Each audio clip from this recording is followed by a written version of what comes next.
Welcome one, welcome all to a very special, very spooky Halloween-themed episode of Echo from the Buttes. I am your host, David Howman, joined as always by my co-hosts, Tom Hardon, Austen Bundy, and Andrew Hayslett. And we're coming to you this Friday morning on Halloween, talking about ASU football, all ASU sports, but really football with their game coming up on the road in Ames playing Iowa State. And there's lots to break down here, lots to talk about, and fittingly, lots to be afraid of, because we know Sam Leavitt won't be in this game, Jordan Tyson won't be in this game. There's not a lot of optimism around the program right now. Lots of things that we're going to get into in this episode. We're going to have a great time. It's going to be super positive and uplifting.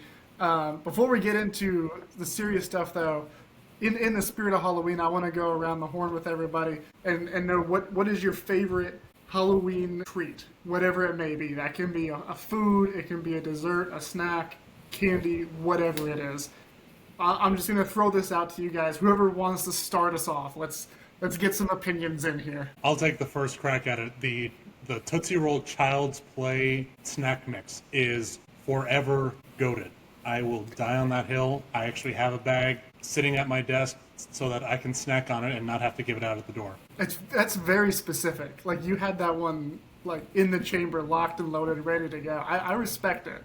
I don't agree with it, but I respect it. I would also accept frozen Milky Ways as 1A.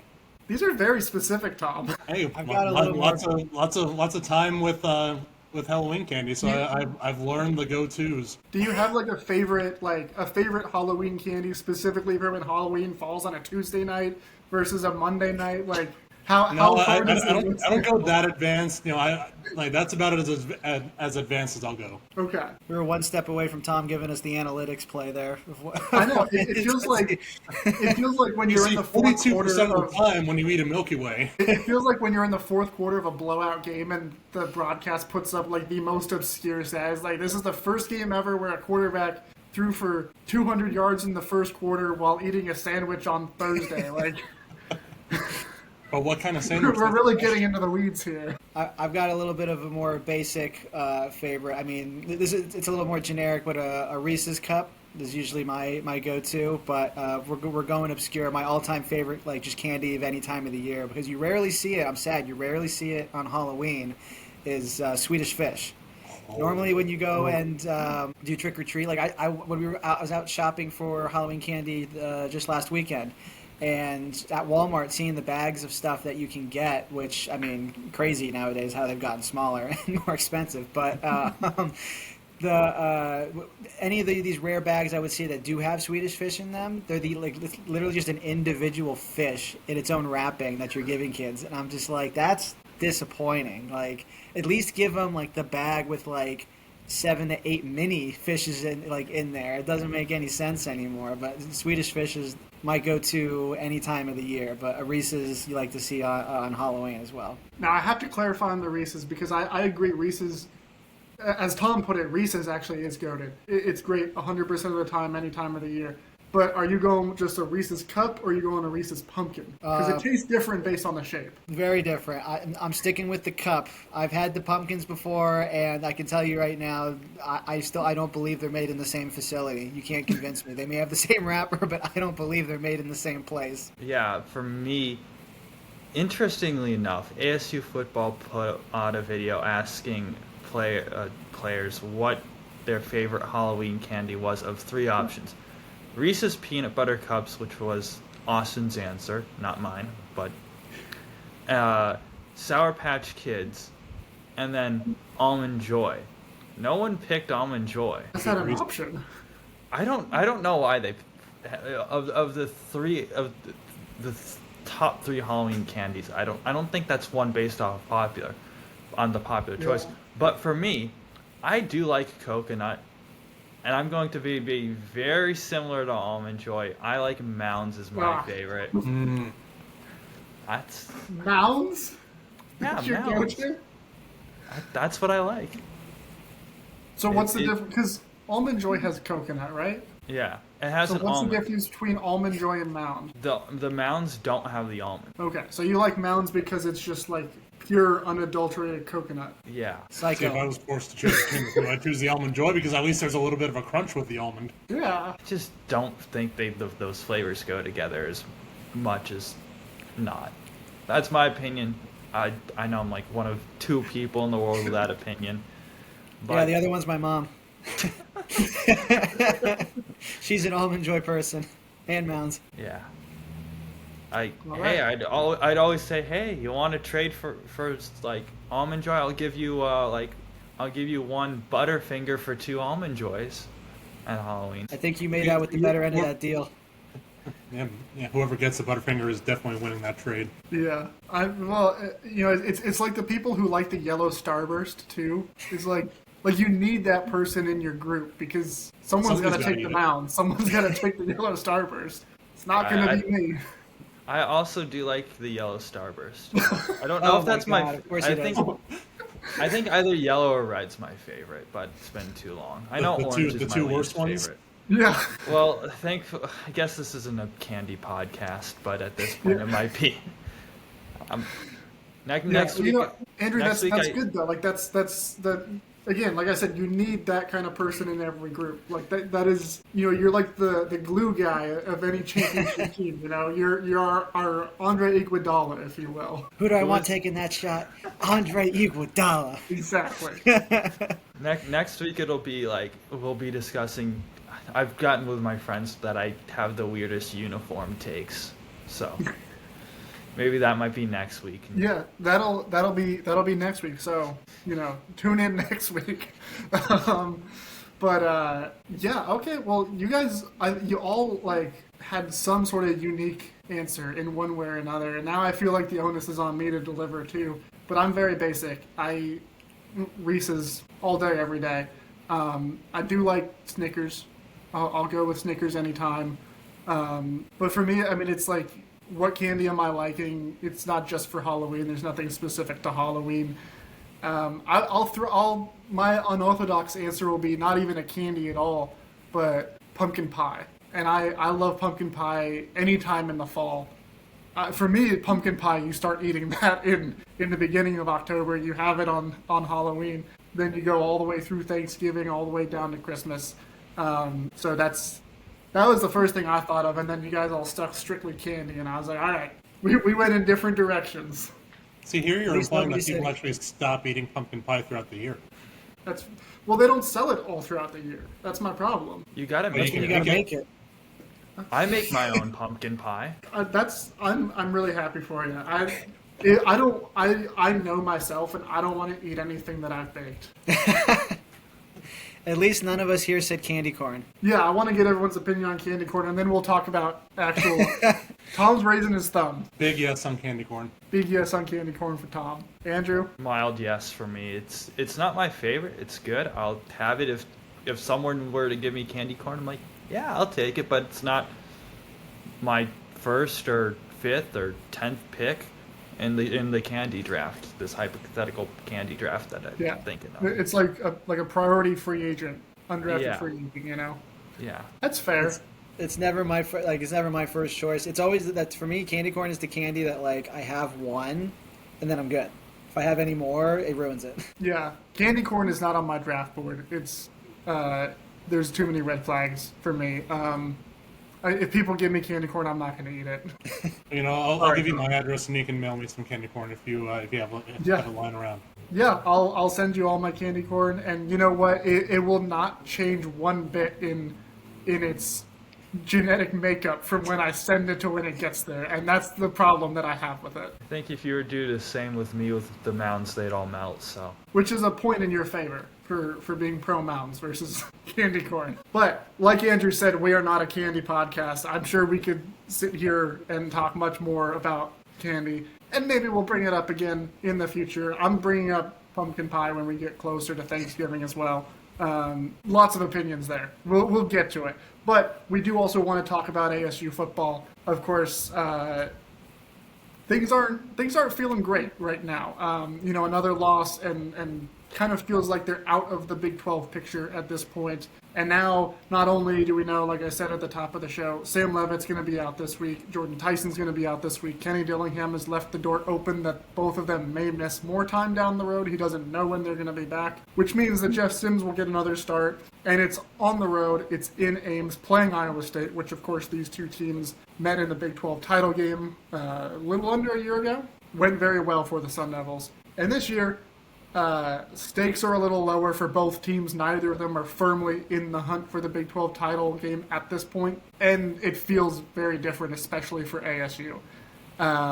So what is everybody's first take, first thought and impression heading into this week? Where are we all at? Like, let's just do a mental wellness check. Where are we all at as ASU fans going into this weekend? I'll go first as I'm falling into darkness in my room here.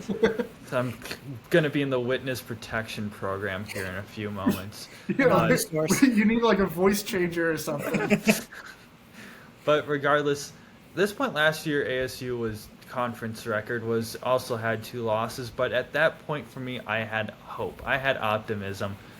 Like, coming off of a year where it was pretty much a train wreck in terms of how the program was in 2023, seeing actual results in 2024, said, okay, if ASU is able to win out and then these other few things happen, ASU could be in the Big 12 championship game. And we eventually saw Kansas playing spoiler to a bunch of teams, knocked them a bunch of teams lower. That allowed ASU to get into the Big 12 championship. I think that part and someone playing spoiler a few times is going to happen, but this I just don't feel the same optimism for this Arizona State team winning out, which was crazy to think a week ago. I was in different spirits, but regardless... Yeah, regardless, it's going to Iowa State this week, down Levitt, I think is just a dagger at this point. Jeff Sims hasn't, in the 2 games that he started, hasn't shown anything that has said, okay, maybe Arizona State can win these few games down the road. I don't see... Yes, he did look good at the end of the game in Houston, but that was kind of scramble mode at this point where we haven't felt like it.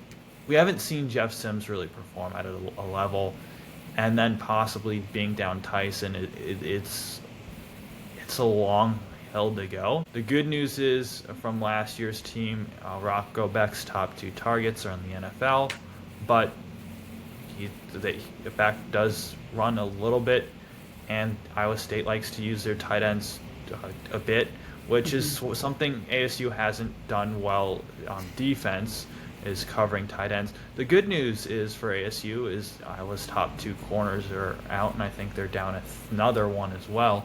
So that could help the receivers a bit, but my confidence in them is not super high because yes, Derek Eusebio's shown he can do it. Shimon Mateer shown he can do it.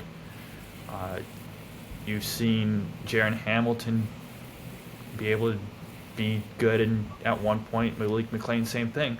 The problem is none of those guys, really Shimon Mateer is the only exception there. None of those guys really have shown they can do it in multiple games this season. And for ASU to have a win this week, we would have to see 2 of them have good games, I think, and then Jalen Moss as well possibly do something as well. As I'm going to turn my light on because it's dark in here. I'm going to be clever with words here and play devil's advocate a little bit. I think that having a full week of Jeff Sims knowing that he is going to be the starter is putting him at least on the surface in a better situation than in the game at Utah. I think that the scramble mode that we saw at the end of the game last weekend against Houston plays well into the success for him, and he did look solid in those limited reps. I'm not going to go as far as saying he looked good, but it was a very serviceable performance. You kind of got the feeling of okay, maybe we've got something here if there is the right amount of time put towards it.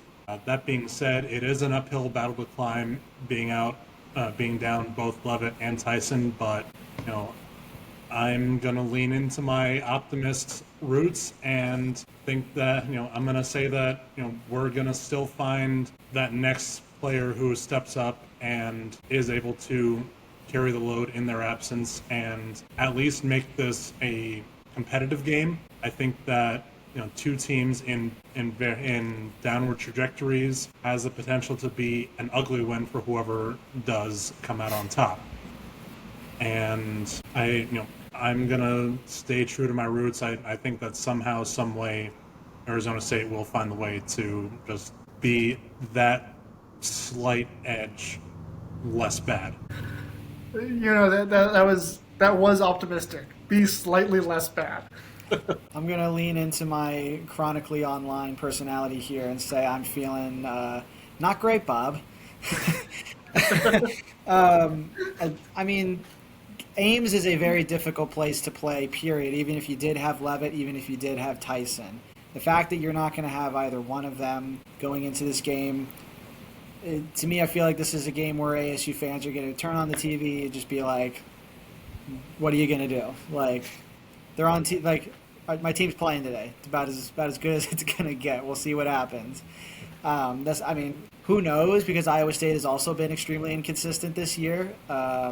Rocco Becht, with injuries and inconsistent play, has not been the MVP type player they all thought he was going to be.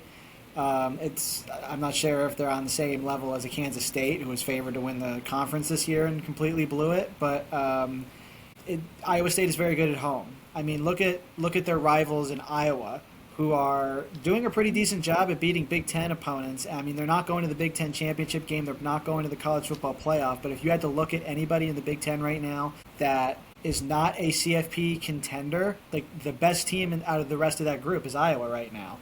And they got handled by Iowa State. As much as it was a low-scoring game, last second field goal they needed to win at home, Iowa State's defense really held Iowa to substandard play. So if ASU's not going to be 100% on its own offense going in there, it could get ugly pretty quickly. But if we're looking overall at the season for the Sun Devils, it's getting late very early.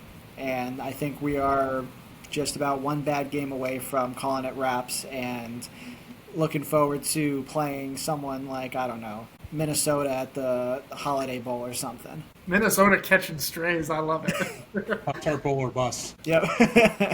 Yeah, I'll take the Pop-Tart Bowl. It's a fun experience there. But I think another thing that's on my mind going into this game too. Obviously, there's the headline, of course, is Levitt, Tyson, the injuries all over. But also, I think this is going to be the first game that we see without Charlie Ragle there as a special teams coordinator. Of course, it was announced on Sunday he's stepping away from the program for health reasons. And you never really know how something like that is gonna resonate with the team because we've talked on here before about special teams in particular and how it hasn't been great, and specifically conversations around Charlie Ragle. Obviously, there's we can all separate the person from the football aspect of it all, and however you feel about the special team side of things, one thing that has been consistent all year long is the players love Charlie Ragle.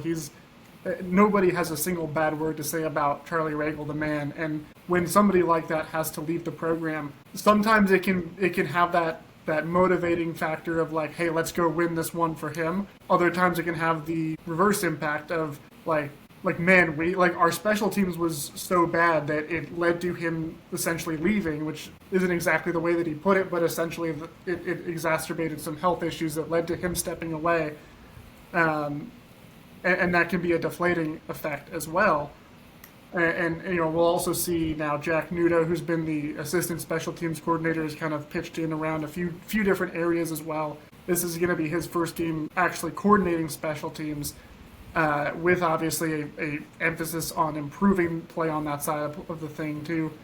And so that's kind of what I have my eye on most, is what, if anything, is going to be different there, and also how does the team as a whole respond to Regal not being there on the sidelines anymore. Because he was special teams coordinator, but he was also, I think, the assistant head coach or associate head coach. I forget which one was his title, but I mean, he touched every part of that program. It wasn't like he only focused on special teams. So I'm really curious to see how everybody, all the players, respond to that different feeling there on the sidelines in this one. Yeah, I agree. Personally, Charlie Regal was the first coach I ever interviewed for ASU football, and he, on that day, I remember him making me feel very welcome as a journalist, and I just appreciate that as just a human being, because you can just look over a college kid and just barely talk to him, but he actually talked to me, got to know me as a person a little bit, which I appreciated. I've only talked to the guy twice, and I see why he was so loved. It's just, he's that type of person. And on Monday in the press conference, that was just a weird press conference to cover when Kenny talked, because it just felt, the air in the building felt weird. And I don't know if that's a good thing, bad thing, but we'll see. In terms of what we've seen different so far, we've seen different things from Jack Nudo at practice. Is on, what was that, Tuesday, he held practice for the specialists completely outside for all the media to see. Canyon Floyd was at one point right next to me practicing his punts on just running through the drop motion, which it's different, and I think we're going to see some different things out of the special teams unit as a whole. Will they be better, worse, the same? I don't know. That's up for them to execute. But Coach Regal, sending all the best wishes to you if you're listening.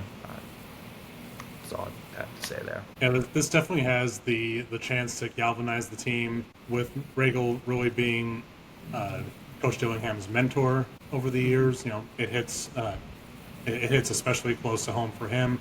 He's losing such a valuable asset to his staff, not only professionally but personally as well. So, you talk about the air in the building feeling different, and honestly, that's to be expected. And I think being so soon after him stepping away, there was still obviously some flux with how everybody is grasping it. But I like to think that throughout this week, it's been that mentality. Maybe not necessarily drilling in, let's win it for Charlie, but kind of an understated, let's absolutely give the best that we can with Charlie gone. Yeah, and it's not only the absence of Charlie Regal, but it's also the fact that they've lost now 2 conference games, 3 games on the year, and everybody's kind of writing them off in a sense. And I know Kenny Dillingham, he said, like,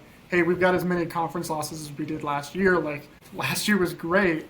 We're still in this thing. And I get it. I'm like, what else is he supposed to say? But also there is that sense of everybody's writing them off. And again, similarly, that can go one of 2 ways. The players can do what they did last year when they were picked to finish last and say, all right, let's just go show these people why they're dead wrong. Or, it can also be like, yeah, you're right. The season's cooked. Like, we've got nothing left in the tank. I mean, our quarterback's not even out there. How are we supposed to win this game? And so it definitely feels a lot like the season is teetering on the brink of disaster, which brings me to what I'm excited to get into, in a weird sense of, with this being our Halloween episode. I've asked each of our members here to come up with a spooky prediction for ASU football season. Tom, I think I'm going to start with you because I think I'm ready to sink my teeth into this one. Putting me on the spot here. All right. My prediction is actually coming from off the field, and with the recent happenings regarding tailgating, all tailgating suspended for the 2026 season. That's my spooky prediction. And so, for those who don't know the recent happenings, what have been the recent happenings? Recently, there's been concerns over longtime fans who have been tailgating in the parking structure, I believe, by Mona Plummer Aquatic Center, and ahead of last week's game against Houston, were summarily told only vehicles are allowed in these spots. No tailgating paraphernalia. There's absolutely no tailgating. I believe it was campus police that was on the scene enforcing, and there was lots of just confusion over the entire situation.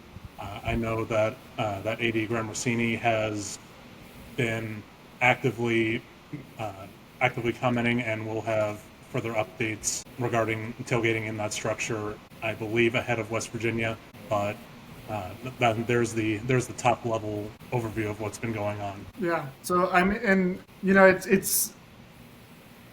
it's interesting to watch for me from afar because I'm not there in Arizona, but I of course went to Arizona State, and I always knew, like, one of the biggest complaints that I've always heard and agree with in building up the fan base, not just for ASU football but for all sports, is just that there's always been kind of a discouragement of tailgating because it's supposed to be a dry campus.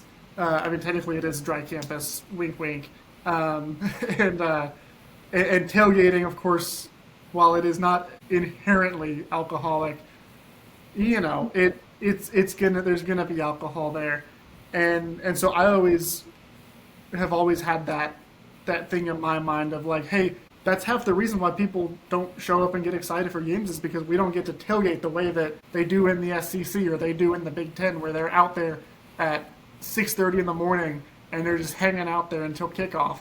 And that's something that, like, Kenny Dillingham has talked about encouraging more of since taking the job, is like that's part of activating the Valley. That's part of getting the fan base involved and excited. And it sounded like that was something that Graham Rossini was also in agreement with. So I don't know what's going to happen going forward. I think if Tom's spooky prediction does come true, then consider the Valley deactivated, because that is, like, that's been a consistent complaint that a lot of people have had over the years. And if it just gets completely banned, that is a really great way. That will take more wind out of the sails of this fan base than any losing season really ever could, in my opinion. Do they not already let them tailgate over at the parking structures where they, off to the side of where they do like the Devil Walk behind Desert Financial? I can speak to tailgating in the surface lots on the north side of the stadium, and going down the east side in between Mullet Arena and Mountain America Stadium. The parking structures, I'm not 100% sure if tailgating is specifically prohibited or not.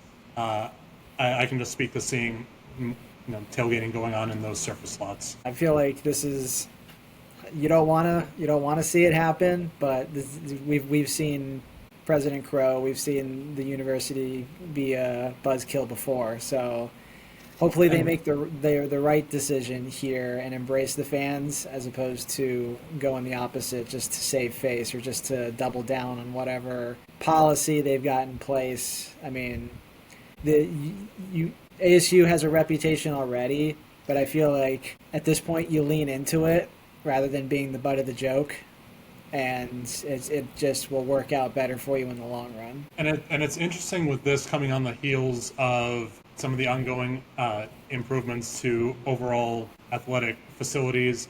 Part of the funding has been earmarked for indoor premium tailgating space. So it's interesting to see how this will shake up those developments. Yeah, it's definitely something to watch, and we'll all be watching it. And hopefully none of these spooky predictions come true. By the way,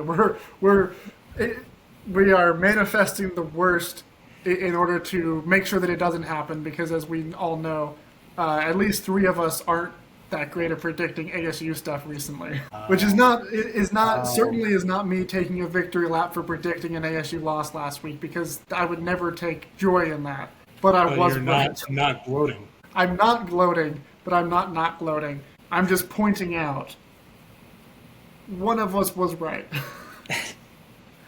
It was so 2 weeks ago, David. But and in that spirit, I'll share my spooky prediction, which again also hope is wrong. And my spooky prediction is that at the end of the season, Kenny Dillingham leaves for one of these open jobs, whether it be Penn State, LSU, Florida, any of the other dominoes that fall as a result of these other jobs coming open, and that he essentially just says, I'm not getting the support and the resources that I need here at Arizona State. And I know that these others are, LSU, you go there, you win a national championship, unless you're Brian Kelly. Penn State let's needs be somebody. Careful. LSU's not going to pick its next head coach. Apparently the president's going to do that. President, governor, whomever.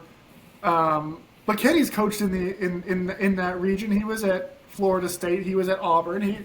He knows his way around the bayou, so he might be able to get in there. Whether it's LSU or anywhere else, that's my spooky prediction, is that Kenny gets to the end of the season of what looks like it's going to be kind of a comeback down to earth season after last year, and says, you know what, my stock's high, I'm going to cash in on it, and I'm going to go take that better job. The only 2 points I'll make to the LSU argument is, will they be able to afford Kenny with the buyout they're paying to Brian Kelly? And will Kenny even want to step into that situation with all that turmoil going on in Baton Rouge? The LSU allows tailgating. He'll step into the LSU but is Kenny job tailgating? if Sam follows him. Here's something I'm going to kind of piggyback off that. Ole Miss current head coach Lane Kiffin takes the LSU job, possibly because his daughter's boyfriend plays there, and then Kenny goes to Ole Miss instead. That's my amendment to that, possibly, if he does leave, which I don't expect that. Home is where the heart is, and home is in Tempe, Arizona for Kenny Dillingham. So shout out my man Dan Trujillo with this shirt, Tempe versus everybody. I love it. Andrew, I'm going to do you one better. Lane Kiffin goes to LSU. Ole Miss hires Lincoln Riley away from USC, and Kenny goes to USC. that would be interesting. I don't think Kenny would thrive in the Big Ten, to be honest with you. It's similar geographically as far as recruiting. Yeah, but do you want similar color scheme even? Is he gonna want to step into the problem that you've? I mean, Lincoln Riley was already making excuses for not wanting to play Notre Dame anymore because they don't want to have to keep traveling to the Midwest for their games, even though they blew up the Pac-12 just so they could join a conference that's what I have to based say to that. in the Midwest. So, I mean, I feel like Kenny's a little smarter than that, but give him a little credit. I don't think he jumps over for the brand name of USC, but trading off the fact that you've got to go travel to Champaign, Illinois, or Minneapolis in the middle of November. Yeah. I mean, to be honest, I don't see him leaving, partially because I think he truly does want to stay in Tempe, but also I think that this season in particular, the way that it's kind of fallen off the rails, I don't think that his stock is actually going to be high enough for a Penn State, for an LSU, because, I mean, in Penn State's situation, they fired James Franklin, who, obviously everybody talked about, like, he can't beat top 10, top 5 teams. But outside of that, I mean, he won a lot. He's won a lot of games. He's got a really, really good overall record. Penn State's not firing James Franklin to go get a guy who's coming off of a down year like Kenny Dillingham will be in comparison to last season. And that's said with all due respect to Kenny Dillingham, who I'm still very much firmly pro Kenny Dillingham. But, you win the Big 12, and a lot of people were having the narrative in the offseason of, oh, it's just Cam Scatterbo. And, we all said, it's not Cam Scatterbo, it's a whole lot more than that. And I don't think that's the reason that they're not as good this year, but in retrospect, it's very easy to say, oh yeah, everybody was right. It was just Cam Scatterbo, rather than Kenny Dillingham being this master architect, to where a Penn State or an LSU that's looking for the guy that's going to win a national championship aren't going to say, hey, let's hand the keys to this guy. I think that's probably the biggest reason why he's still coaching at Tempe in 2026. But also, I do believe that he's happy here. He wants to be here. He wants to bring this program to the mountaintop. And I feel like it would take a lot of things going very poorly in Tempe, as well as an amazing job coming knocking, and I don't see those two things happening in tandem. But that would be a very spooky thing to have happen, and that's very fitting for my spooky prediction that I hope never sees the light of day. If there's one name, like realistically in college football right now, that is on the up and up that I think could land one of those SEC jobs, it's Clark Lea down at Vanderbilt. Especially who also is coaching at his alma mater. Yeah, exactly. So, I mean, there's a loyalty factor there, but the fact that someone like Diego Pavia is probably leaving after this season, even though he probably wants another year of eligibility, you might as well make him the immortal college football player at this point. You're a senior. 7th year Letterman. Yeah. I'm down. Certified punk. Go the Brandon Whedon route. But yeah, it's the thing I love the most is people saying that Clark Lea should get hired to Penn State, which is, of course, the last coach to win at Vanderbilt was James Franklin, and then he got hired at Penn State. I think that's a perfect route for them to go. But I don't think it'll be Kenny Dillingham going anywhere. But that is my spooky prediction. That's something that would scare all of us in Tempe and around Sun Devil Nation. Andrew, what's your spooky prediction for us? Kind of in the same vein, it would be Sam Levitt doesn't declare for the NFL draft, instead transfers. At this point, we've seen Levitt be good, but not great, not at a ceiling, and maybe he feels that, maybe coaching isn't where he wants it to be. He says, okay, I'll try somewhere else. Something similar to Jaden Daniels with Herm Edwards. But I think the reason why it's not going to happen is Kenny Dillingham is a lot better coach than Herm Edwards was, and what Herm Edwards ever will be. Because I think a Potato's a better coach. Yeah. He said his name 3 times. He's going to appear. Of the 2 ESPN analysts that were coaches that I can think of, actually 3, with Rex Ryan, Jeff Saturday, and Herm Edwards. Herm Edwards had the worst time of the 3, and that's including a guy who was hired straight off of ESPN to be the Indianapolis Colts head coach. So, with that said, yes, it could happen, but it's unlikely at this point. But it could happen, but it's like just put it in the back of your mind, see how the season goes, and if the season does happen to be underwhelming, that chance grows to something that I think we could see. But like we said, I don't think this is going to happen. Speaking of coaches who are also ESPN analysts, didn't Mac Brown also moonlight as an ESPN analyst before going to North Carolina? He did. He was on the college, college scoreboard or whatever, that little the show in between games, the little game breaks and stuff. Yeah. Now Dan Mullen's there doing that. No, Dan Mullen's in Vegas. Where'd he go? UNLV. Oh, is he head coach there now? Yeah. He's with the Runnin' Rebels. Oh, when did I miss that? Out of the loop on that one.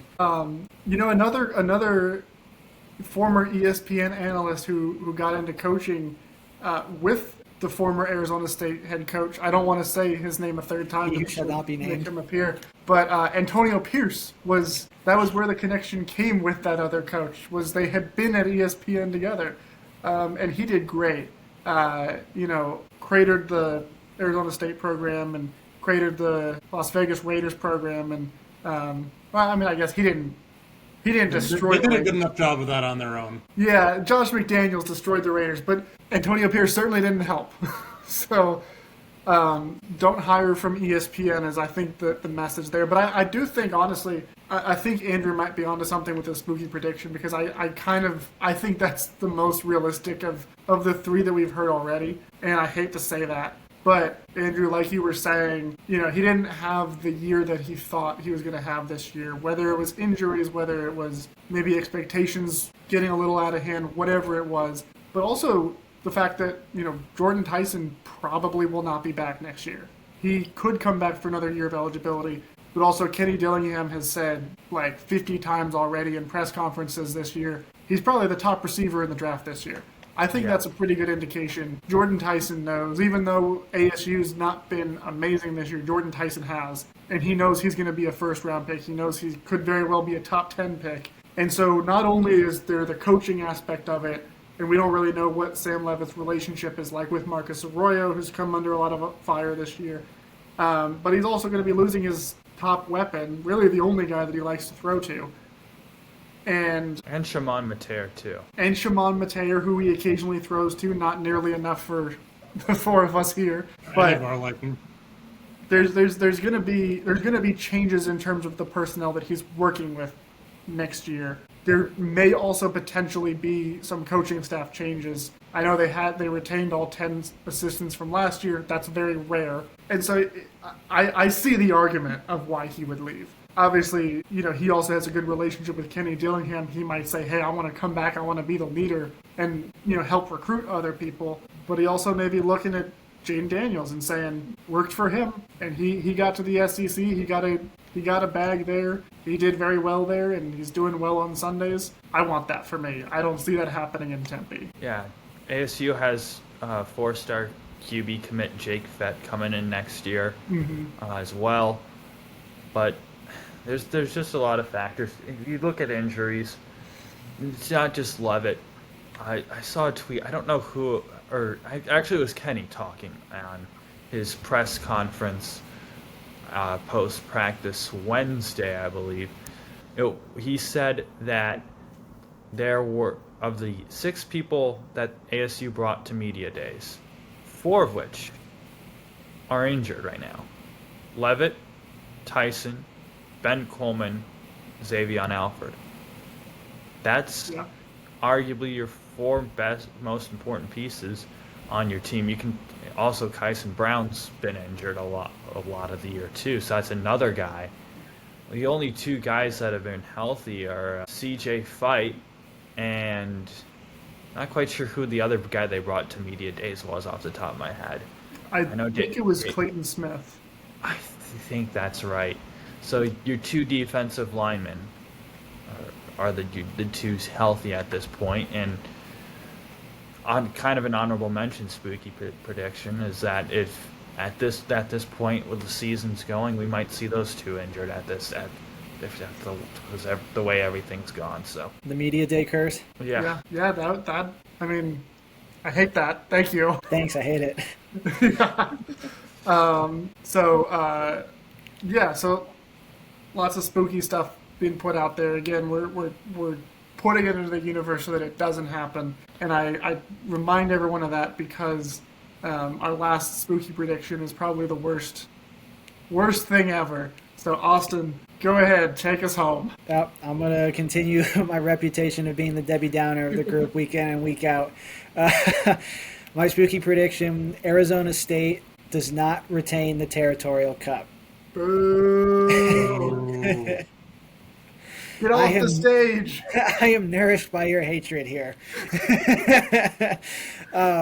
Just the way that the season is going, where they can't field an entirely healthy roster. We've hardly played half a season with both Tyson and Levitt on the field at the same time. You would hope that this middle part of the season is the part of the season where they need to rest up, and then eventually at the end here for the last regular game of the season, the Territorial Cup game, they're healthy and they're playing.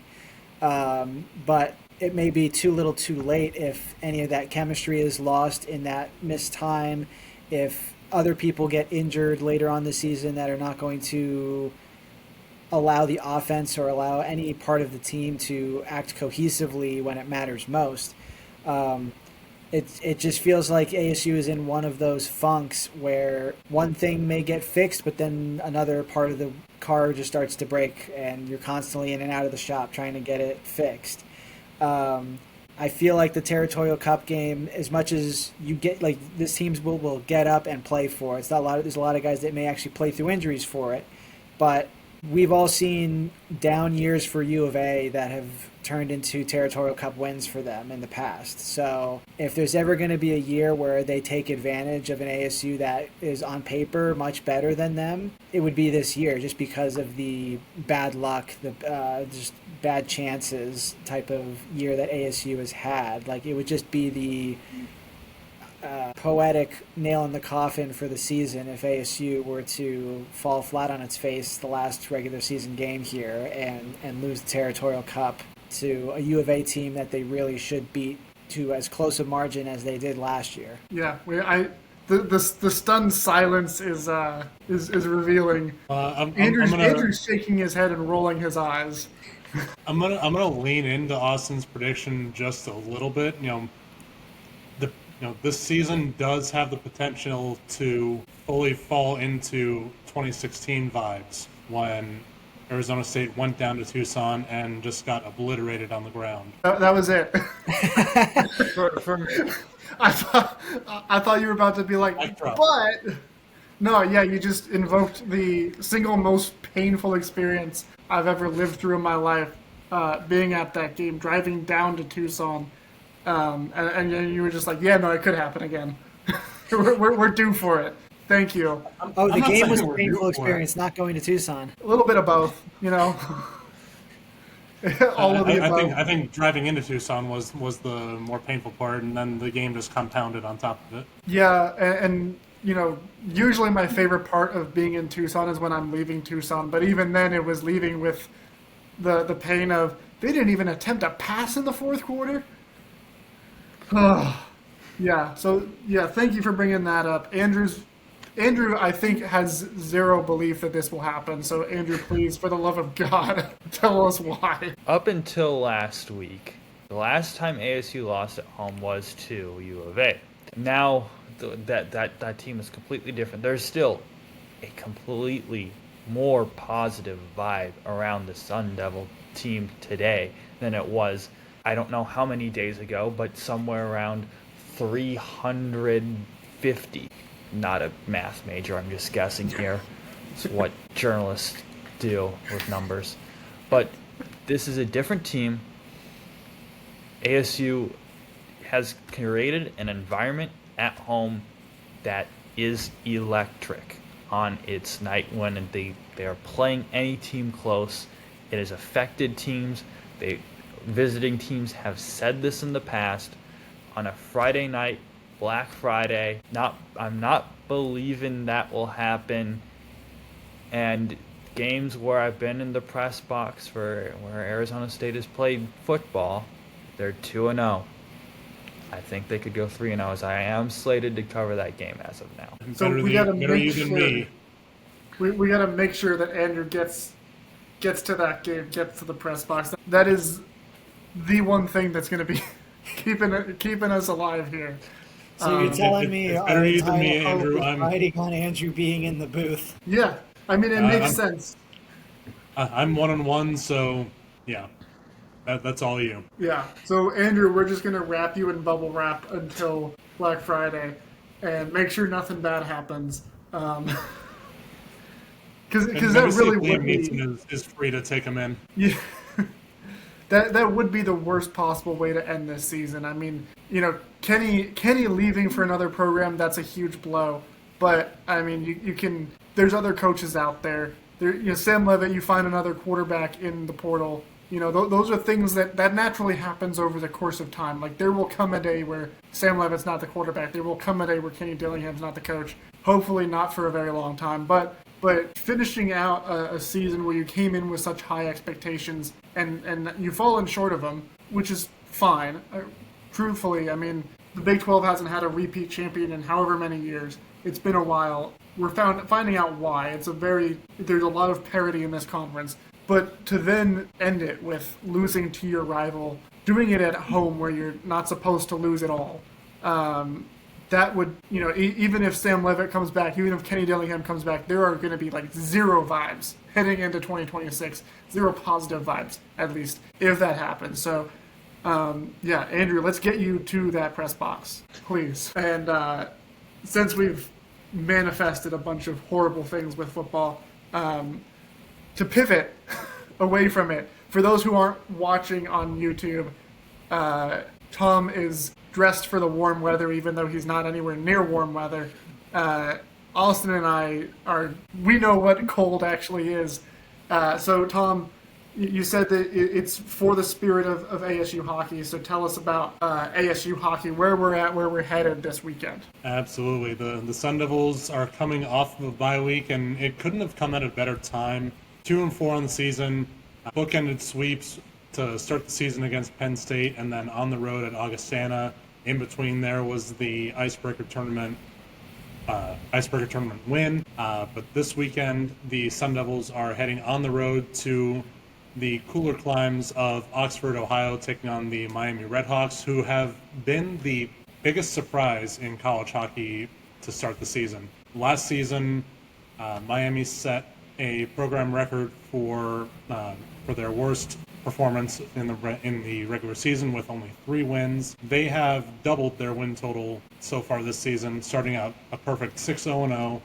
And this team, this Miami team is head, shoulders, and waist just different from what they had last year. They brought in 11 new forwards, I believe. In total, they brought in something like 17 new players, either through recruiting or through the transfer portal. And head coach Anthony Noreen in his second season is really showing why he has had success as a head coach. He has won Clark Cup championships at the USHL in domestic junior hockey, and now that he's able to get his guys into the program and really establish his culture, we're seeing what Miami can become and what potential they have. For a point of reference, the last time Miami started 6-0 or better was, you have to go all the way back to the 2007-2008 season. They won their first 7 games of the season on the way to a 33-8-1 record, and ultimately losing to eventual national champion Boston College in the Northeast Regional Final. Arizona State did go on the road to face Miami last season, winning both games very handily by, I believe it was 7-1 and 5-1 decisions. But as I've said, this is not the same team that Arizona State went up against, but Arizona State will be getting a boost to their roster with the return of Brazen Bozer from injury. He is a much-needed force on the blue line. Coach Powers has said many times how Bozer is key to the offensive breakouts and really steps up and facilitates the transition play through the neutral zone, sets up the forwards, and he's really the straw that serves the stick on the defensive side as far as building that offensive side of the play. The other piece that Arizona State gets back, or gets for the first time, I should say, is Jack Beck, the younger brother of Noah Beck. After sitting out the first 6 games of the season due to eligibility, he is now cleared, ready to play, and Coach Powers has said that he should be slotting into the top 6 forwards. The forward line that I've heard thrown around, at least for the first game, Beck would be matched up with Cullen Potter and former Miami Redhawk Johnny Waldron. We've seen many times how lines rotate throughout the season, but this will be a good baseline to see how Beck performs in his first action of the season. From what I have seen of his play in years past, he is an excellent passer. He finds the open spaces in the ice, and he should be able to set up Cullen Potter to find the back of the net. Potter has yet to score a goal this season, and as the first ever first-round draft pick in program history, you really want to see your hallmark guys putting up the numbers. I think that Beck will really give Potter the opportunity to open up his play and focus on that offensive opportunity. Yeah, I'm excited to see both these guys too. It'll be all you, Tom, covering this week. I have other commitments, but I think, like you said, these are top players that you had out from the start of the year, which I expect this Arizona State team, which has looked sluggish and flat at times, to not look sluggish and flat at Miami. Even though this Miami team is very good, I still think that last week at Augustana, the team did not look good. They just looked like they were zombies out there sometimes. I think this week we won't see that, period. Regardless of win, loss, tie, whatever. I think we'll see a level of play that's closer to the standard. You hit it perfectly, and in his pressers over the last couple of weeks, Coach Powers said that, especially on Saturday, the team really just came out flat. There was no noticeable edge to their play, and Augustana took full advantage of that, outmuscled, outplayed, and really took home that series sweep. I will say the opportunity that Arizona State can capitalize against Miami is on the power play. Miami has allowed opponents to convert on 6 out of the 20 power play chances given on the season. ASU does have a potent power play. We saw this all last season, converting at nearly a 30% rate. The power play hasn't been there this season, the exception of the 5-for-9 power play performance against Alaska to win the icebreaker. But this is the perfect opportunity for Arizona State's power play to get right. Beck will be slotting in onto the top power play unit as well. So that boost should really get the wheels going and get the special teams back to where fans and team personnel know that they can be. Yeah, a much needed bounce back this week, just like in football, because if ASU goes without a win this weekend in either sport, then we're going to be coming back on this next episode saying, hey, it's basketball season, because men's and women's basketball also comes back Monday, Tuesday. And of course, we're excited for it. We'll be covering the basketball season at Delves in Detail as well. We'll talk about it here begrudgingly. I saw Andrew Bobby Hurley back in despair.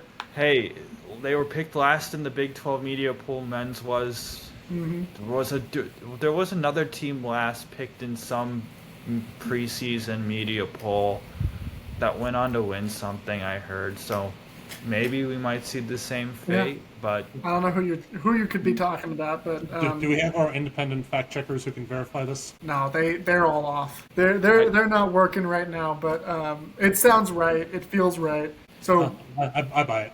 Yeah, I mean, so Andrew, to be clear, on the last show you said ASU football is winning the national championship, and now you're saying ASU men's basketball is winning the Big 12 title.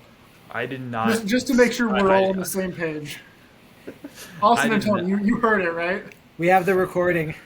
Play it back. So shifting into it's more serious note, something I have said on this show before, is J.J. Van Niel, I feel, is a better coach than Kenny Dillingham in terms of all ASU coaches. I've said he's the best. And once again, volleyball picking up wins. Last night, from when we were recording, volleyball beat TCU, who's, I want to say, around 15 or so in the rankings. 3-1. They looked just dominant last night.